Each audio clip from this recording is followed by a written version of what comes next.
Hello दोस्तों, आज हम क्लास 9th की एक्सरसाइज 1.1 के सारे क्वेश्चन सॉल्व करने वाले हैं। इसमें टोटल 4 क्वेश्चन है, तो आप क्वेश्चन को अच्छे से समझते चलिएगा। तो सबसे पहला क्वेश्चन है, इस जीरो रेशनल नंबर, क्या जीरो एक रेशनल नंबर है? कैन यू राइट, क्या आप लिख सकते हैं it in the form P upon Q के फॉर्म में, जहाँ पर पी और क्यू क्या है, इंटीजर है और क्यू जीरो के इक्वल नहीं है। ठीक है, तो बिल्कुल आंसर क्या हो जाएगा, हाँ हम जीरो को रेशनल नंबर के फॉर्म में लिख सकते हैं। ठीक है, तो यस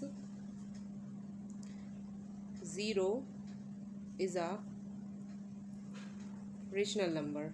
ठीक है, अब क्यों है रेशनल नंबर, हमें ये कारण भी बताना पड़ेगा। तो देखो, जैसे हमने जीरो लिखा, ठीक है, अब जीरो में अगर आप कोई भी नंबर से डिवाइड करो, बाई चांस मैंने 1 से किया या मैंने -1 से कर दिया, मैंने 1000 से कर दिया, ठीक है, मेरी इच्छा, तो तब भी आंसर क्या आएगा, जीरो के इक्वल ही आएगा। हमेशा हमेशा जीरो के इक्वल आएगा, एक्सेप्ट जब अगर कब नहीं आएगा, जब अपन डिनोमिनेटर में इसको जीरो से डिवाइड करेंगे। ठीक है, बाकी आप किसी भी नंबर से डिवाइड कर देख लीजिए, हमेशा आंसर जीरो आएगा। ठीक है, तो यानी इसका मतलब क्या हुआ कि ये देखो हमने पी अपॉन, ये हमारा क्या होगा पी, ये हमारा क्या हो गया क्यू, ये हमारा क्या हो गया पी, ये हमारा क्या हो गया क्यू, ये हमारा क्या हो गया पी, ये हमारा क्या हो गया क्यू हो गया। ठीक है, तो हमने जीरो को क्या कर लिया, पी अपॉन क्यू के फॉर्म में लिख दिया कि नहीं लिख दिया।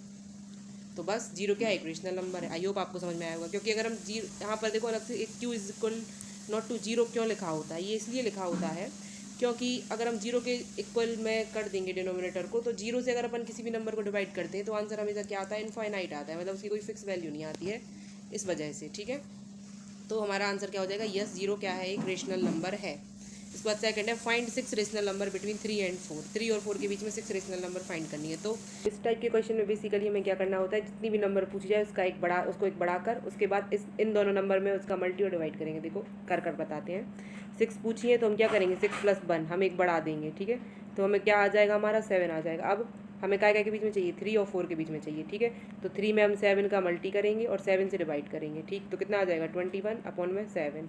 सिमिलरली हमें 4 में भी हम क्या करेंगे, तो 7 का मल्टी करेंगे और 7 का डिवाइड करेंगे, तो क्या आ जाएगा, 4 7 28/7।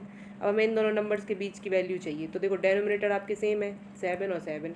अब बस हमें 21 से लेकर 28 के बीच की जितनी भी वैल्यू है हमें वो लिखना है। ठीक है, हम कभी भी 21 और 28 को नहीं लेंगे। क्यों नहीं लेंगे, क्योंकि हमसे क्या पूछा है, बिटवीन। बिटवीन का मतलब होता है बीच वाली चाहिए हमें, साथ में नहीं चाहिए कि किनारे वाली, मतलब हमें इनके बीच की नंबर चाहिए। ठीक है, क्या इनके बीच की नंबर, तो 21 के बाद कौन सी आ जाएगी, 22/7, 23/7, 24/7, 25/7, 26/7 और 27/7। ये क्या होगी, हमारी 6 रेशनल नंबर हो गई। ठीक है, किन के बीच में, 3/4 के बीच में। ये हो गई आपकी 6 रेशनल नंबर 3/4 के बीच में।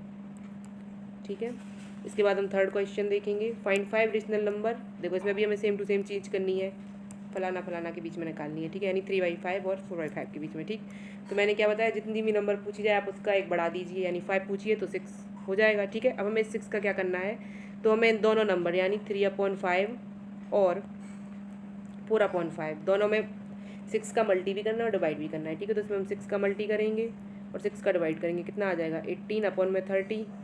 और यहाँ पर भी 6 का मल्टी करेंगे और 6 का डिवाइड करेंगे, तो यहाँ पर कितना आ जाएगा, 24/30। तो बेसिकली हमें क्या करना है, देखो डिनोमिनेटर तो आपके सेम है, दोनों जगह 30 है, तो हमें 18 से 24 के बीच की नंबर्स चाहिए। तो 18 के बाद कौन सी आएगी, 19। हम कभी भी 18 और 24 को नहीं लेंगे। क्यों नहीं लेंगे, क्योंकि हमसे बीच की नंबर पूछी है, ये बीच की, ये नहीं पूछी है बाउंड्री वाली। ठीक है, तो इनको हम कभी नहीं लेंगे। तो 90/30, फिर 20/30, फिर 21/30, फिर 22/30, फिर 23/30। तो ये क्या हो गया, हम देखो 24 नहीं ले सकते क्योंकि हमें इनकी तो बीच की चाहिए ही है। तो ये क्या हो गया, 1 नंबर 2 3 4 और 5, ये हमारी 5 नंबर हो गई। ठीक है, नेक्स्ट क्वेश्चन है हमारा और लास्ट इस एक्सरसाइज का, state whether the following statements are true और false, give reason for your answer. हमें बताना है कि जो नीचे 3 स्टेटमेंट्स लिखे ये ट्रू है या फॉल्स है, और हमें इनका आंसर भी देना है कि क्यों है। ठीक है, तो पहले हम चेक करेंगे ये ट्रू है फॉल्स है, इसके बाद इसका आंसर देखेंगे। ठीक, सबसे पहले लिखा है every natural number is a whole number, प्रत्येक जो नेचुरल नंबर है वो होल नंबर है, तो यस, इसका आंसर क्या हो जाएगा, यस यानी ट्रू। सेकंड है every integer is a whole number, तो ये क्या है, बिल्कुल गलत है।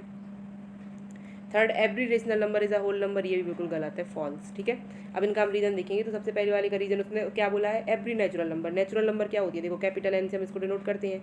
नेचुरल नंबर कहाँ से स्टार्ट होती हैं, 1 से लेकर 1 2 3, कहाँ से कहाँ तक होती हैं, तो इनफाइनाइट तक होती हैं। ठीक है, और हमारी जो होल नंबर है, सेकंड नहीं लिखेंगे सॉरी, जो होल नंबर है, होल नंबर को हम डब्ल्यू से डिनोट करते हैं, ये कहाँ से स्टार्ट होती है, 0 1 2 से लेकर इनफाइनाइट तक।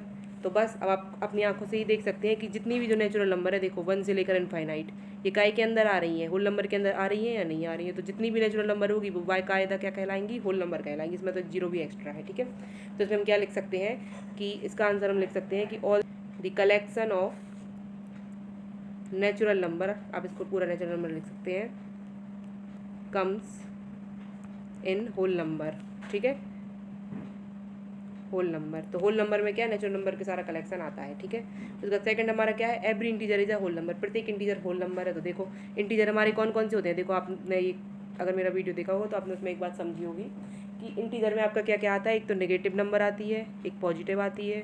देखो पॉजिटिव और बी, इसका मतलब होता है पॉजिटिव इस पूरे का, नेगेटिव का साइन बना हो माइनस का और ये बी लिखा हो, तो इस पूरे का मतलब क्या होता है, नेगेटिव, ठीक है। और बीच में क्या होता है आपका जीरो, तो इस साइड क्या होती है नेगेटिव नंबर्स और इस साइड क्या होती है तो पॉजिटिव नंबर्स होती हैं, ठीक है।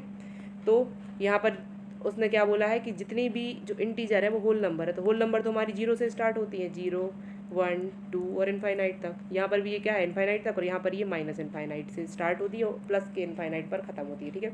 तो होल नंबर तो जीरो से होती है, यानी यहाँ से होगी इससे, ठीक है, इस वाली जगह से यहाँ तक, ठीक है, इस साइड। लेकिन हमारे जो इंटीजर्स होते हैं वो तो यहाँ से शुरू होते हैं, तो इसीलिए ये फॉल्स हुआ, क्योंकि प्रत्येक इंटीजर होल नंबर नहीं है। ये वाले यहाँ के जो इंटीजर है वो तो होल नंबर है, बट जो यहाँ के इंटीजर है वो क्या है, होल नंबर नहीं है। ये वाले तो हैं इस साइड के, ठीक है। तो आप समझ गए। थर्ड है every rational number is a whole number, प्रत्येक रेशनल नंबर होल नंबर है। अब देखो फिर से हम होल नंबर एक बार लेकर, होल नंबर कौन कहलाती है, 0 से लेकर 1 2 डॉट डॉट कर इनफाइनाइट तक आप नंबर्स लिखते चलिए। और इसने क्या पूछा है, एवरी रेशनल नंबर, जो प्रत्येक रेशनल नंबर है, ठीक है। तो रेशनल नंबर हमारी कौन सी होती है, 2 भी होती है, 3 भी होती है, तो ये तो हमारे होल नंबर में आ रही है। बट अगर हम लिख दें माइनस का 3/2 माइनस का 5/2, अब बताइए ये क्या रेशनल नंबर है या नहीं है। तो ये रेशनल नंबर तो है, बट ये हमारी क्या है, होल नंबर नहीं है। ये क्या है, रेशनल नंबर है बट होल नंबर नहीं है हमारी, ठीक है। तो इसीलिए ये भी आपका फॉल्स हो जाएगा।